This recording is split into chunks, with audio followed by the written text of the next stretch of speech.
कुछ ठीक रहा तो अगले 10 सालों में धरती कृत्रिम सूरज से रोशन होगी। लंबे समय से इस पर काम चल रहा है। मैसाचुसेट्स इंस्टीट्यूट ऑफ टेक्नोलॉजी और कॉमनवेल्थ फ्यूजन सिस्टम कंपनी द्वारा इस दिशा में लंबे समय से काम हो रहा है। हाल ही में उन्हें एक उम्मीद की किरण दिखी है। परमाणु ऊर्जा से उत्पन्न होने वाले खतरे से दूर इस नए प्रयोग में फ्यूजन और फिजन का प्रयोग किया जा रहा है। वैज्ञानिकों का दावा है कि इससे न सिर्फ कृत्रिम रोशनी मिलेगी बल्कि ये पर्यावरण के लिहाज से सुरक्षित भी होगी। दरअसल फ्यूजन ब्रह्मांड का ऊर्जा स्रोत है। सूर्य सहित सभी सितारे फ्यूजन के जरिए ही ऊर्जा उत्पन्न करते हैं। जब हल्के कण अविश्वसनीय दबाव और तापमान यानी कि लाखों डिग्री सेल्सियस पर आपस में मिलते हैं तो वे मिलकर एक भारी पदार्थ का अणु बनाते हैं और बहुत सारी ऊर्जा उत्सर्जित करते हैं। ये इस तरह नहीं है कि कार्बन और ऑक्सीजन मिलकर कार्बन डाइऑक्साइड बनाते हैं, बल्कि यहाँ कार्बन स्वर्ण में बदलता है। सितारों में सामान्यतः हल्का कण हाइड्रोजन होता है जो फ्यूज या द्रवित होकर अन्य कण हीलियम बनाता है।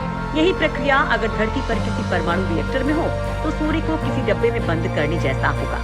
वैसे परमाणु ऊर्जा हमारे लिए नया विषय नहीं है।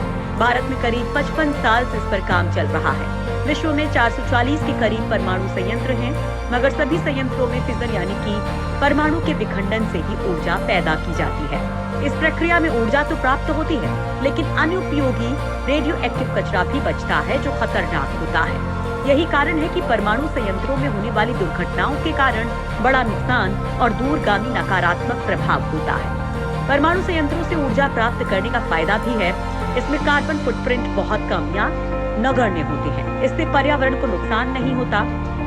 फिजन की बजाय वैज्ञानिक फ्यूजन का विकल्प तलाश रहे हैं। इसमें ऊर्जा तो पैदा होगी, लेकिन रेडियो एक्टिव कचरा उत्पन्न होने का खतरा नहीं होगा। एक सदी से इस पर कोशिश चल रही है।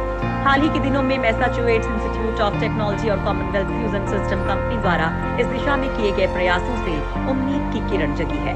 परमाणु संयंत्र के अलावा हवा, सौर ऊर्जा संयंत्र भी कार्बन फुटप्रिंट नहीं छोड़ते। ऐसे में अगर दूसरे प्रकार की परमाणु ऊर्जा विकसित की जाए तो ज्यादा उपयोगी हो सकती है। चीन बना रहा है कृत्रिम सूरज।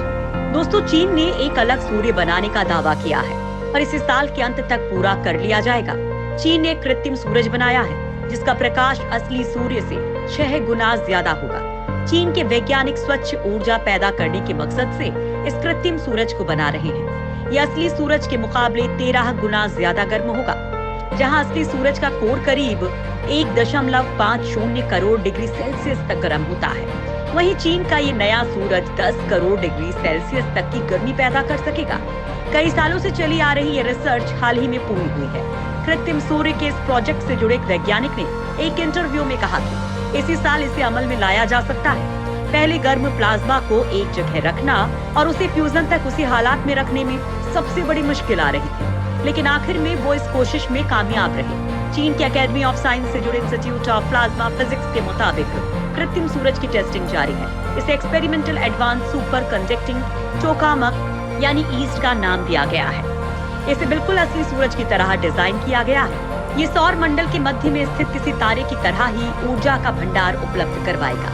वैज्ञानिकों के दावे के मुताबिक पूरी तरह से सक्रिय होने पर रिएक्टर सूरज की तुलना में 13 गुना ज्यादा तापमान तक पहुंचाने में सक्षम होगा, जो लगभग 200 मिलियन डिग्री सेल्सियस तक पहुंचेगा।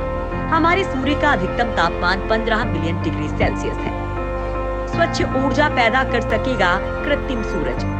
चीन में ये प्रोजेक्ट साल 2006 से चल रहा है। कृत्रिम सूरज को HL2M नाम दिया गया है। इसे चाइना नेशनल न्यूक्लियर कॉर्पोरेशन और south west institute of physics के वैज्ञानिकों ने मिलकर बनाया है। कृत्रिम सूरज बनाने की ये कोशिश काफी सालों से चली आ रही थी ताकि प्रतिकूल मौसम में भी सोलर एनर्जी बनाई जा सके और उसका इस्तेमाल हो सके। ईस्ट को प्रमुख तौर पर न्यूक्लियर फ्यूजन के पीछे का विज्ञान समझने और उसे पृथ्वी पर ऊर्जा के नए विकल्प के तौर पर इस्तेमाल करने के लिए बनाया गया है। आने वाले समय में ये तकनीक स्वच्छ ऊर्जा पैदा करने का अहम स्रोत साबित हो सकती है। दरअसल दुनिया में इस वक्त न्यूक्लियर फिजन के जरिए ऊर्जा पैदा की जा रही है। हालांकि इसकी वजह से पैदा होने वाला जहरीला न्यूक्लियर कचरा इंसानों के लिए काफी खतरा है। इस प्रयोग के लिए चीन के लेसहेन शहर में रिएक्टर तैयार किया गया है। आर्टिफिशियल सूरज बनाने के लिए हाइड्रोजन गैस को 5 करोड़ डिग्री सेल्सियस के तापमान पर गर्म कर उस तापमान को 102 सेकंड तक स्थिर रखा गया। असली सूरज में हीलियम और हाइड्रोजन जैसी गैसें उच्च तापमान पर क्रिया करती हैं। और इस दौरान 15 मिलियन डिग्री सेल्सियस तक ऊर्जा निकलती है। इसी उच्च ऊर्जा वाले तापमान को पैदा करने के लिए लंबा प्रयोग चला, जिसके बाद वैज्ञानिकों को सफलता मिली। दरअसल ईस्ट को एक मशीन के जरिए पैदा किया जाता है। हालांकि इसे एक दिन के लिए चालू करने का खर्च $15,000 यानी करीब 11 लाख रुपए है। फिलहाल इस मशीन को चीन के अनहुई प्रांत स्थित साइंस द्वीप में रखा गया है और माना जा रहा है कि इस साल के अंत तक चीन का ये सूरज काम करना शुरू कर सकता है। चीन केवल सूरज ही नहीं, कृत्रिम चांद बनाने की तैयारी भी कर रहा है। चीन पहले ही रोशनी के नए स्रोत के तौर पर आसमान पर कृत्रिम चांद लगाने की बात कह चुका है। इसके जरिए वैज्ञानिक रात को देश की सड़कों को रोशन करना चाहते हैं। इसके लिए कुछ बड़े सैटेलाइट्स का इस्तेमाल किया जाएगा, जो ऊर्जा भी बचाने का काम करेगा। ये 2022 तक लॉन्च किया जा सकता है।